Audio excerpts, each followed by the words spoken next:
மயில்களத்தனை யான முகத்தனை எங்கின் நிலம் விரை போல் மயிற்றனை நந்தி மகந்தனை ஞான கொழுந்தினை புந்தியில் வைத்தடி போற்றுகின்றேனே.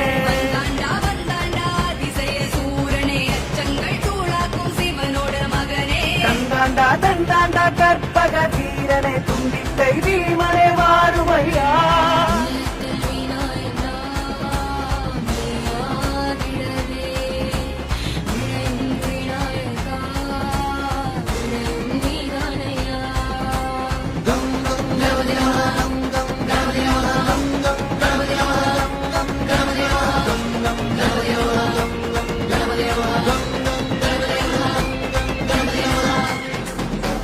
வீரசூர கணபதி உலக ஞான கணபதி ஞான முக